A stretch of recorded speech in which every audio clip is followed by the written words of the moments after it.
basebo ne banyabo kitalo nnyo kitalo ddala bangi kumwe mwawulirira amawulire naye ndi wano kakasa amawulire ag'okufa kwa muganda waffe Honorable Muhammad Ssegirinya MP wa Kawempe North. Inna lillahi wa inna ilaihi rajiun.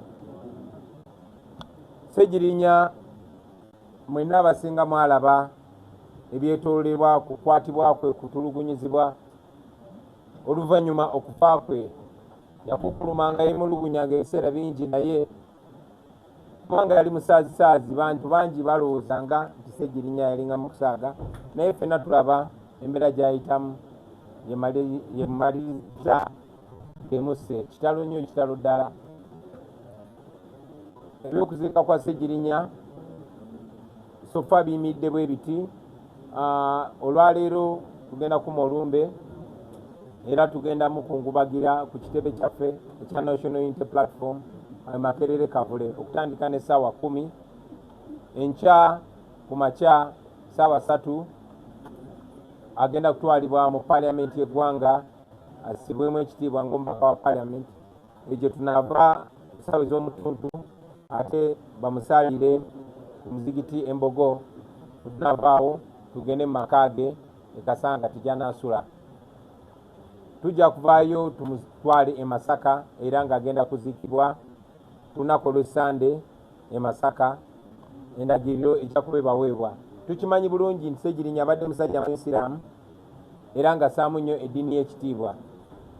Okusinziira ku byalaama ne byayogera ne famire ye n'okusinziira ku kusaba kwa famire ye naddala ng'abaganda be abamu bali mitala w'amayanja ng'abasinga obungi batuuka ku Lwamukaaga, famire ye esabye obukulembeze bw'Abasiraamu bukkirize tulindeko baganda be batuuke alyoke aziikibwe kyetutaddemu ekitiibwa.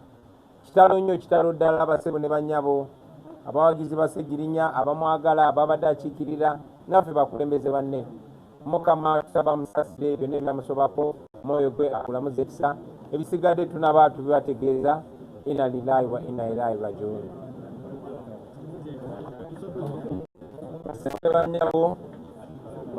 I greet you all, ladies and gentlemen, in the Almighty's name. I'm sure many of you have already received the terrible news. I'm here to reaffirm the terrible news that we have lost the Honorable Muhammad Ssegirinya, Member of Parliament for Kawempe North. Ssegirinya has been and will remain a comrade. Circumstances that led to the chronic illness and final death of Ssegirinya, he endured prison, endured torture. He always complained that many people used to take it for a joke until they can't take it for a joke no more. Very sadly, we've lost Muhammad Ssegirinya. We condole with the family.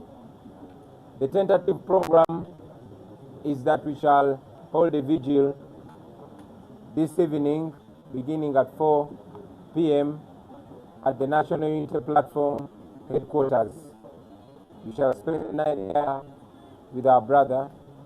Tomorrow, Ssegirinya will be honored in the Parliament of Uganda, and we shall also proceed in the afternoon to hold prayers for him at Mbogo Mosque. Thereafter, we take his body to his home. Burial will be tentatively Sunday in Masaka, as requested by family. We understand that Muhammad Ssegirinya is a Muslim. He was a devoted Muslim, and we respect the Muslim religion. However, his family has requested the leaders of his religion to allow his relatives, brothers and sisters, to fly into the country, and many of them are flying in on Saturday. That is why they've requested that we bury Ssegirinya on Sunday.